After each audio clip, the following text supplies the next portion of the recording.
Ξεκινάμε καινούριο βίντεο. Δεν είναι εκπομπή μαγειρικής αυτή, απλά σήμερα θα σας δείξουμε πώς θα μαγειρεύετε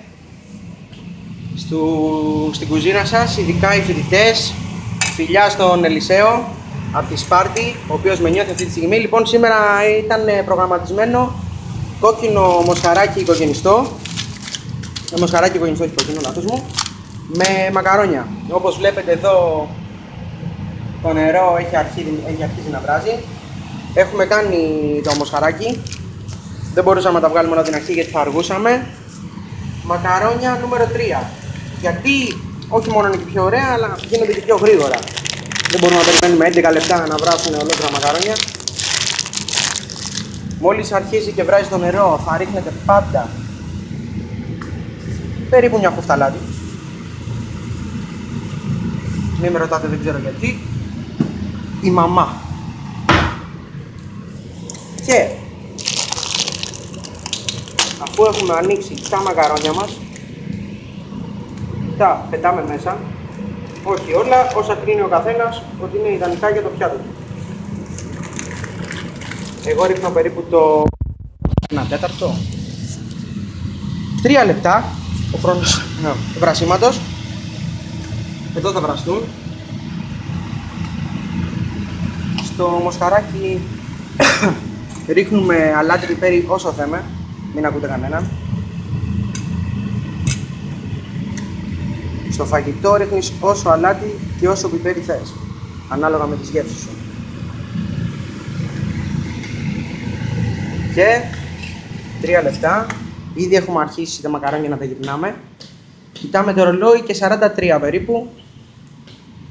Δεν είναι τίποτα, 3 λεπτά.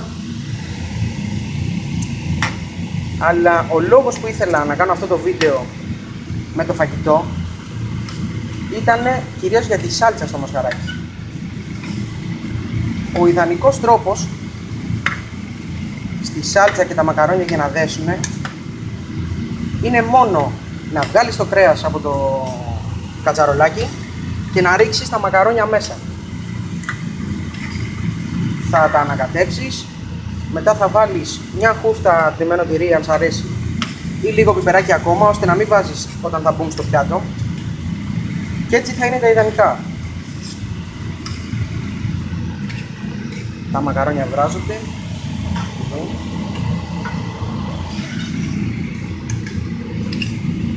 Υπέροχα. Έχουμε βάλει ήδη το μοσχαράκι πάνω στα ξύλινα, πιάνουμε το πιάτο μας και πιάνουμε και ένα μπολάκι. Εδώ είναι που θα βάλουμε το κρέας.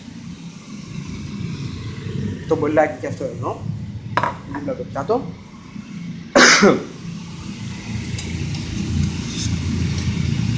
Και τα μακαρόνια μας είναι περίπου μισό λεπτό ακόμα, με 1 λεπτό.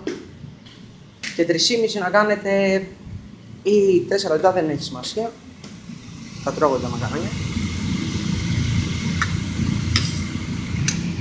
Εύκολη συνταγή. Σας παροτρύνω να παραγγέλνετε και όχι να μαγειρεύετε. Έτσι θα κινήσετε και χρήμα στην ελληνική αγορά σε καιρούς δύσκολους.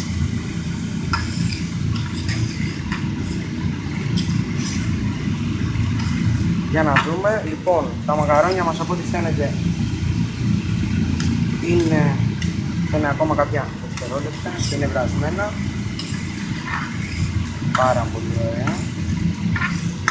Κλείνουμε το μάτι. Ασφάλεια πρώτα στη μαγειρική. Κυρίως επειδή εμείς είμαστε και έξω από την Αθήνα, δεν είναι και δικό μας το σπίτι. Τα μακαρόνια είναι έτοιμα. Κλείνουμε και τον απορροφητήρα. Και σουρωτήρι. Μικρό, αλλά σουρωτήρι.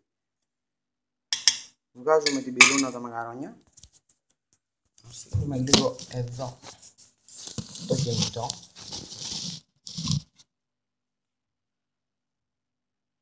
Και τα μακαρόνια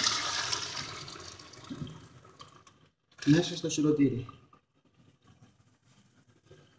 Θα έμειναν λογικά 2-3 λίγο μέσα, δεν πειράζει. Και τώρα κάνουμε αυτό που είπαμε πριν. Φέρνουμε το μπολάκι για να βάλουμε μέσα το μοσχαράκι. Δεν πειράζει και να μπει λίγο σαλτσούλα, έχουμε αρκετή. Όλα τα κομμάτια θα τα ρίξουμε μέσα. Εκτός από 2-3 αν είναι μικρά και τα θέλετε να ανακατευτούν μαζί με τα μακαρόνια, δεν υπάρχει κανένα πρόβλημα.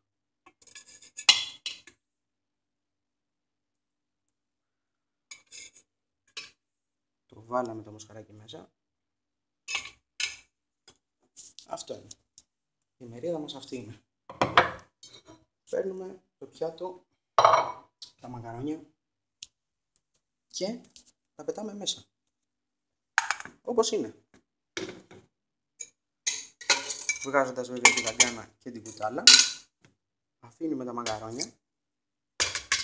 Αν θέλει κάποιος μπορεί να ρίξει λίγο βούτυρο ή λίγο λάδι να ανακατέψει τα μακαρόνια πριν τα ρίξει σάλτσα. Δεν είναι αναγκαίο. Η σάλτσα μας είναι ήδη πολύ ωραία και έχουμε βάλει και λίγο λαδάκι από πριν, οπότε δεν μας νοιάζει. Βλέπετε λοιπόν ότι τα μακαρόνια θα γίνουν πολύ πιο ωραία από το να βάζαμε τη σάλτσα πάνω στα μακαρόνια χωρίς να την είχαμε ανακατέψει μαζί τους. Η γεύση ήταν απίστευτη. Παίρνουμε και λίγο πέρι. Εντάξει, κάνω και μια διαφήμιση τώρα. Δεν πειράζει. Ανακατεύουμε. Τριμμένο τυρί δεν έχουμε, δεν μας νοιάζει όμως. Και ήρθε η ώρα να τα βάλουμε στο πιάτο μας. Μεγάλη ώρα αυτή.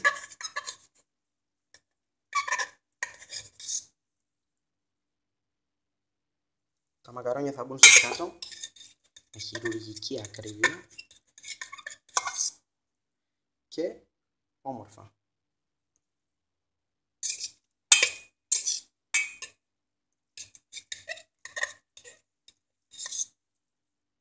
Δεν χρειάζεται να τα βάλετε όλα κατευθείαν. Νομίζω ότι 3 χρονιές είναι καλό. Στο τραπέζι. Το μοσχαράκι εκεί. Η κουζίνα μας πρέπει να είναι πάντα καθαρή. Για λόγους υγιεινής. Και να το πυρούνι.